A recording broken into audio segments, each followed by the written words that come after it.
Okay, guys, welcome back to Command Email. Today, we're just going to quickly run through the Command Email Ultimate Checklist I've got here for you guys. Just so you know, this is also downloadable. You guys can just click the button within the course here and download this so you guys can have easier access to this.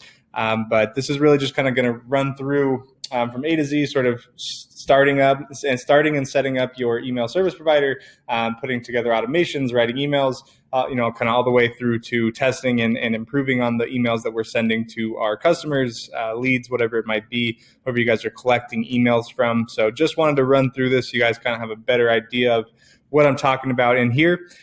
So just to jump in here, we're going to get started with setup. So obviously you got to choose your email service provider if you haven't done that already. An email service provider is, things like MailChimp, Klaviyo, ActiveCampaign, GetResponse. In a previous video in this course, I did run through a few of those different options. There are a lot that are out there, lots of different options that I didn't cover as well. That choice is really going to come down to kind of price and how it fits in with sort of the web hosting platforms and other technologies that you guys use.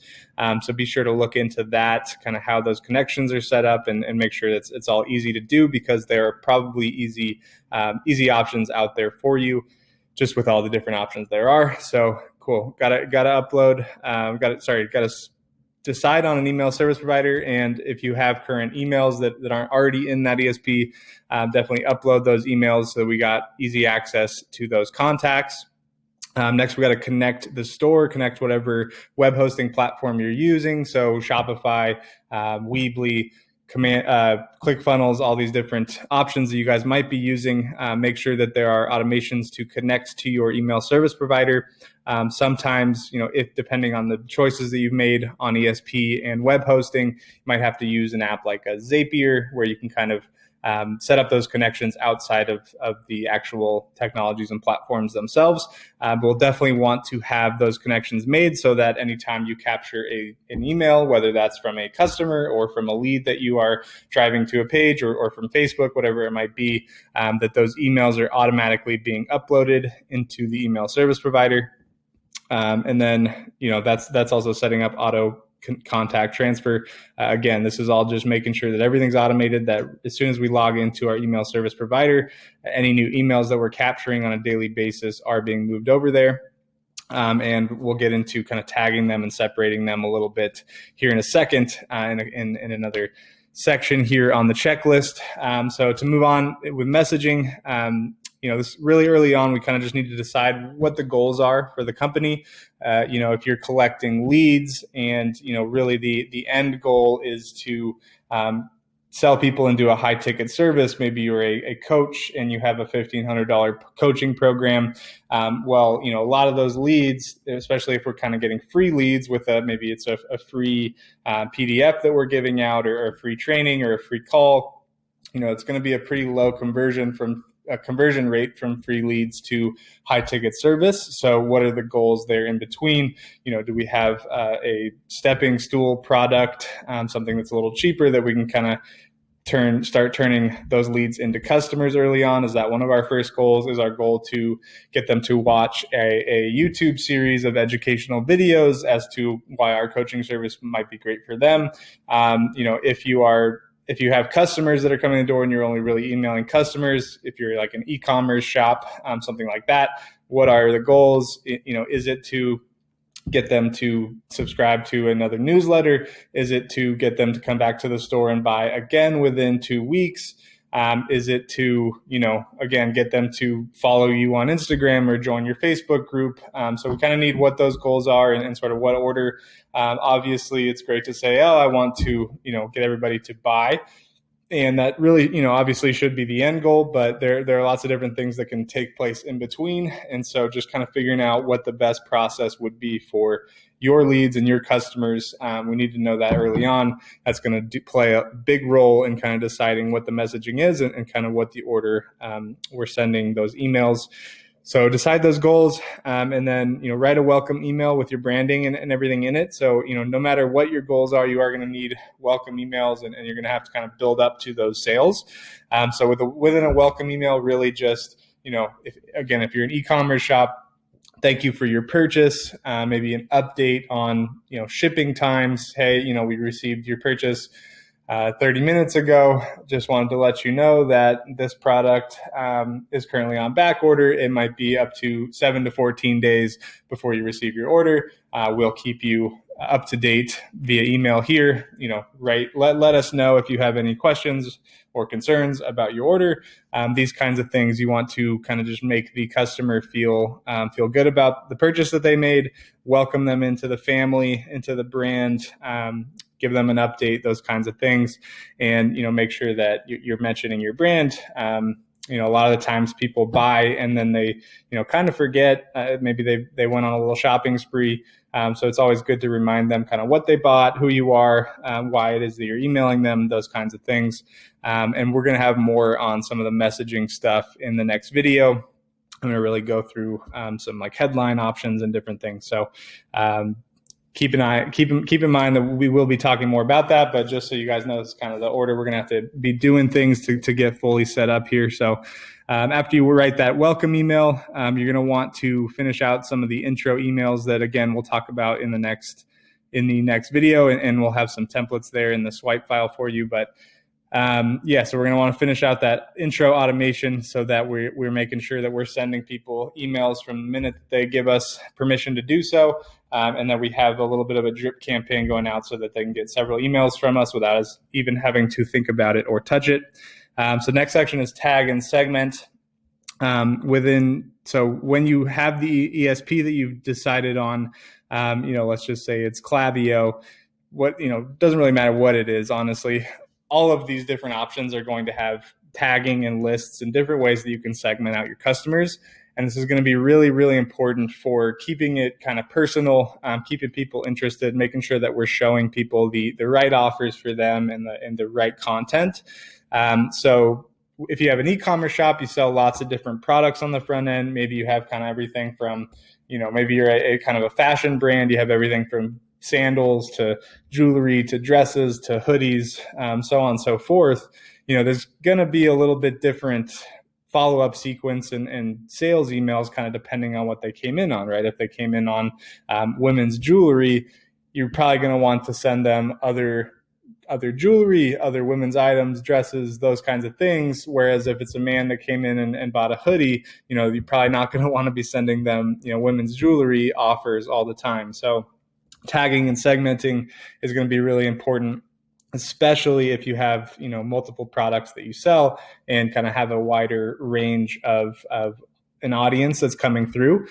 If you have, one intro product and everybody's going to kind of go through the same flow once they've come into your fold, then this isn't quite as important early on, but still something I would recommend setting up just so that you kind of have an idea of who people are, what they've bought, where they are in your process. And so you can just kind of keep better tabs on people and make sure that we are sending them relevant information via email. That's going to be a big one throughout. So this is something you kind of just have to play around with. Every ESP is going to be very different on kind of how this looks and how you set this up. But you should be able to auto tag and auto generate lists. So, for example, Shopify, I know they are big on list separation for kind of the auto transfer of the contact. So in Shopify, if they buy, basically you tell Shopify, anybody that buys this product, I want them going into, this list. So if they bought hoodies, I want them going into the hoodies list. And within your ESP, you can set up tags to say anybody in the hoodies list, I want them to be tagged, so on and so forth. There's also a lot of options within Shopify and these other ESPs that you could basically kind of upload your products into your email service provider so that you can have a very defined tag of like, okay, they bought, for us, our how to sell your products on Instagram guide. If you buy that on our Shopify store, you are tagged as how to sell your products on Shopify, on Instagram, within our email service provider. So there's all these kind of options. Again, if you don't have that option for the direct connection within your ESP and web hosting service, then you can use apps like Zapier to set up those sort of outside of that. Cool. So to move on, we're going to get into automations. Automations is definitely something you want to be doing within your email service provider. All of them have this option. Essentially, you have a start trigger. So basically what that means is, I could say anybody that purchases my product, how to sell your products on Instagram without ads, I want them to get started into this automation, which is going to start with a welcome email, and it's going to kind of move on from there depending on my goals. So automations, you can set up several of them if you have, again, several different products that you're selling on that front end. Anybody that buys jewelry goes into this automation. Anybody that buys a hoodie goes into this automation, so on and so forth. And so, this really just allows you to kind of do all the setup on the front end, write out your emails that make sense for, the specific leads coming through the door, and you don't have to touch it. As soon as they make that purchase, they're going to go into that automation. They'll get the welcome email and any other emails that we've put into that automation. And you could obviously put time triggers in there too. So it'd be, welcome email, wait 1 day, send the next email, wait 2 days, send the next email, so on and so forth. So that's going to be really big for just kind of making this easier on yourself. You don't want to have to go into your ESP every single day and write new emails for the new people coming through the door. You want them to be automatically receiving emails from you over time. So automations are going to be big within any ESP that you decide on. From there, you definitely want to track everything that you're seeing. Messed up my design here. Everything that you're seeing, you're going to want to track that. So keep an eye out on open rates. You're going to be playing around with headline formulas and different copywriting techniques that we're going to cover in this next video. And, every brand and every audience is different. It's very hard to say, these 3 headline formulas are the best, because that's going to be different from brand to brand and from, the people that are on your list. So you really have to keep an eye on that, kind of keep track of what is working for you, what is working for your list. So keep an eye on open rates, click rates, and any sales that are going to be coming through, your email list. So if you're sending sales emails, test maybe 3, 4, 5 different copywriting, different copies of your emails, send those to kind of different segments of your list, and take a look at which one did the best in terms of open rates, in terms of click rates, and in terms of sales. And that'll help us continually improve, which is this last section here, continuing to improve on the copy based on tracking those rates and those sales, those conversion rates, and really simply do more of whatever works for you. If you have noticed that longer headlines work for you and shorter copy, getting to the point, maybe sending to a video works best for you in your list. There's lots of different options when it comes to email. So at the end of the day, it's going to be about trying these different things and seeing what works best and doing more of that. So with that, you definitely continue to further segment your list and improve that deliverability. Deliverability is something that not a lot of people think about, but essentially, if you're continuing to send, if you send an email every single day and it's like basically the same thing, and your list is kind of getting sick of it, so they stop opening it, your opening rates are going down, then your ESP is actually going to deliver that email to less of the people that you want it to. So if you have 1,000 people on your email list, maybe early on, 800-900 of those people are actually getting that email in their inbox because we have good scores with our ESP.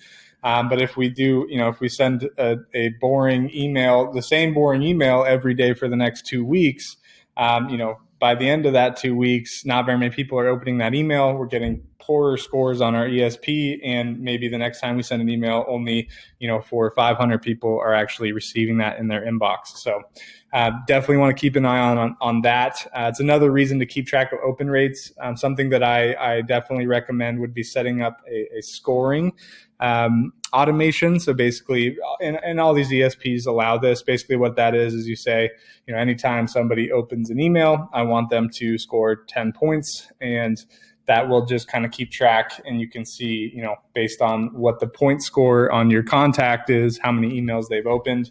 And you might want to even set something up that says, after 60 days of being on my list, If their score is 10 or less, then I want to delete that contact, basically saying if they've only ever opened one email from me after 60 days, and I know I've sent 20, 30 plus emails in that 60 days, that means they're not very good on this list. They're not opening a lot. They're just hurting my scores. We might as well get rid of them. And that brings me to my second to last point. Don't be afraid to delete contacts. If people just aren't opening them, if they've unsubscribed from a list, or their email bounces, or they're just showing that they really aren't a good fit to be on this list. They don't really open anything. They don't click. They've never bought anything, so on and so forth. Don't be afraid to just kind of delete that email and move on, because you should be capturing new emails, bringing new customers in the door through paid advertising, through organic methods, however it is that you do that for your business. And we don't want to be stuck on, trying to get people to open our emails when they're just clearly not a good fit, because all that's going to do is hurt deliverability and kind of hurt our scores, and they'll kind of be the death of us, so to speak. So don't be afraid to clean your list. Don't be afraid to go through, score those contacts, those opens, clicks, score whatever you kind of want depending on your goals, and then go back, maybe give them 30, 60, 90 days of being on your list to kind of give them a chance. And then after that, if they're not opening, if they're not clicking, if they're not buying, get rid of them and move on. And then my last point I wanted to make here in this checklist is this point 19 here: find more ways to drive revenue, guys. The ultimate goal for any business is to make more money, and email is an awesome way to do that, because we've already captured the content. The contact. We've got them there. We're paying for the email service provider. That's all the money we've already put into it. So unlike paid advertising, if we want them to see another message from us, we just have to send them an email, and we have to have some way to drive that revenue, right? So obviously, if you have lots of different products, you can constantly be sending back to your storefront, putting new products up and doing kind of email campaigns for your new product launches. Maybe you have a sale for Black Friday per se, and you want to be driving to that Black Friday sale. These are kind of the obvious ways to drive more revenue. But outside of that, there's lots of opportunity for like affiliate networking and affiliate marketing with email. So if you have seen or know of any kind of similar industry offers that you can send to, a lot of businesses now have very easy ways to sign up for affiliate programs. You can kind of send messages to coaches and consultants that you know of within your industry. Really, this is kind of about creating partnerships in a way too. If you for instance, if you sell marketing material and products like we do, there are a lot of different marketing coaches and programs and a lot of different technologies that, you can sign up to be an affiliate list for an affiliate marketer for. And from there, it's about driving to those offers, and you get a cut of anything that you drive. So just keep your eye out for different ways to drive revenue outside of your own business. Obviously, if we can create new products and create ways to drive revenue within our business, that's fantastic, but there's always other opportunities outside of that. So be sure you're looking out for those and be open to those opportunities, because they can be very fruitful through email. So awesome, guys. Hope this checklist was helpful to you. And in the next one, we are going to go over some just different aspects of copywriting for email, some headline stuff, a lot of good notes in there for you guys for kind of actually sitting down and starting to write some of these emails out. So we will see you in the next video.